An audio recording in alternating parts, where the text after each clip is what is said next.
Assalamualaikum warahmatullahi wabarakatuh. Pernahkah Anda berpikir, di era di mana mesin pencari dan artificial intelligence bisa menjawab pertanyaan agama dalam hitungan detik? Di mana letak peran kita sebagai pendidik Islam? Apakah tafsir dan hadis yang kita pelajari ratusan tahun lalu masih relevan? Atau sekadar menjadi artefak sejarah? Selamat datang di mata kuliah Tafsir Hadis Tarbawi. Saya nama Anda.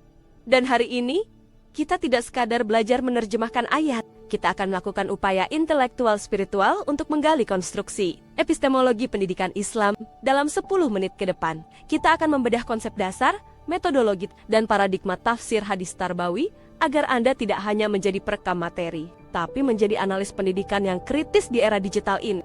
Mari kita mulai. Pertama, mari kita dudukkan definisinya secara ontologis. Seringkali mahasiswa bingung membedakan posisi tafsir dan hadis dalam pendidikan. Bayangkan, tafsir Tarbawi sebagai kerangka filosofis makroya memberikan why dan prinsip dasarnya. Sedangkan hadis Tarbawi berfungsi sebagai bayan atau penjelas operasional. Hadis adalah contoh praktis dari Rasulullah SAW sebagai the grand educator. Keduanya adalah satu paket tak terpisahkan. Al-Quran adalah konstitusinya, hadis adalah petunjuk teknis pelaksanaannya. Nah, kesalahan fatal dalam studi lanjut sering terjadi pada metodologi di tingkat pasca sarjana. Kita harus berani meninggalkan pendekatan tahlili yang parsial yang hanya menafsirkan ayat urut dari Al-Fatihah sampai An-As. Tanpa melihat konteks tema, kita wajib beralih ke pendekatan maudhu'i atau tematik. Mengapa? Karena pendekatan ini memungkinkan kita mengumpulkan seluruh dalil tentang satu topik, misalnya metode hukuman, lalu menganalisisnya secara holistik agar tidak terjadi pertentangan dalil. Hasilnya adalah sebuah comprehensive theoretical framework. Contoh kasus nyata, hadis tentang memukul anak usia 10 tahun jika tidak syalat. Jika kita hanya membaca teksnya tanpa metodologi fiqh al-hadits dan tanpa melihat asbabul wurud, kita bisa terjebak melegalkan kekerasan fisik atas nama agama. Padahal, jika dibedah secara kritis, konteksnya adalah kedisiplinan, bukan penyiksaan. Di era modern, pukulan itu bisa kita kontekstualisasikan menjadi hukuman edukatif lain yang relevan dengan psikologi anak zaman now, seperti pengurangan screen time atau penugasan. Inilah pentingnya metodologi. Poin kedua adalah tentang paradigma keilmuan. Tafsir Tarbawi menolak keras dikotomi ilmu.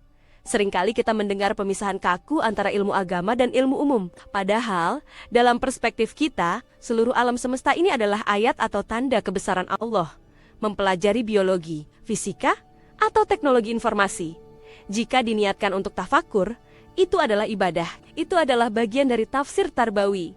Tujuan pendidikan Islam yang berpijak pada maqasid al-syariah adalah menjaga agama hifz al-din sekaligus menjaga akal hifz al-akal.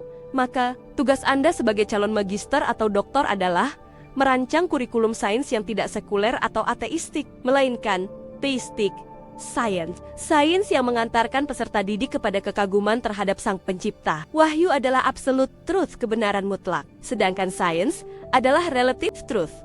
Akal kita gunakan untuk memahami wahyu, bukan untuk menandinginya. Inilah basis integrasi ilmu yang harus Anda bangun. Lalu, bagaimana dengan tantangan era digital? Ini adalah bahasan CPL 1 kita. Hari ini, akses ke ribuan kitab tafsir dan hadis begitu mudah lewat aplikasi seperti Maktabah, Syamilah atau AI.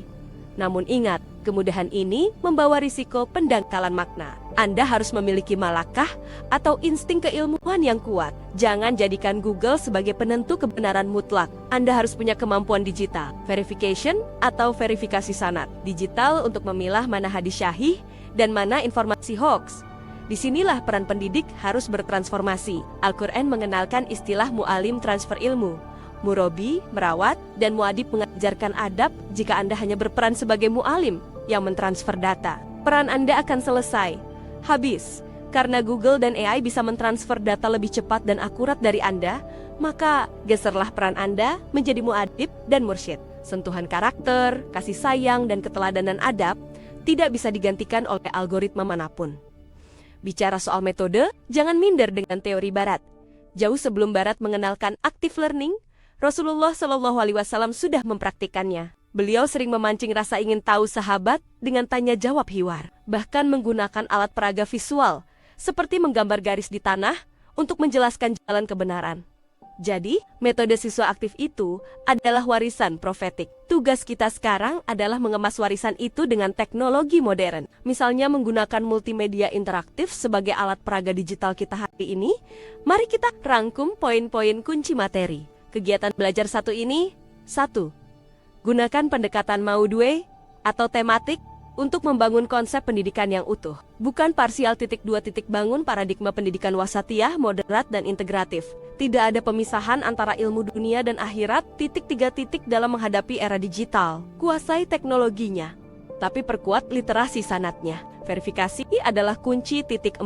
Terakhir, jadilah muadib. Transformasikan nilai Al-Quran dan hadis tidak hanya ke dalam otak siswa kognitif, tapi menghunjam ke hati afektif dan mewujud dalam perilaku psikomotorik. Sebelum kita akhiri sesi ini, saya ingin meninggalkan satu pertanyaan reflektif untuk Anda diskusikan di forum. Sebagai calon ahli pendidikan Islam di era AI, apakah kita hanya akan menjadi perekam yang mengulang-ulang teks masa lalu? Atau kita mampu menjadi analis yang melakukan istihad kreatif untuk menjawab masalah masa depan? Ingat, sumber utama kita tetap Al-Quran dan hadis.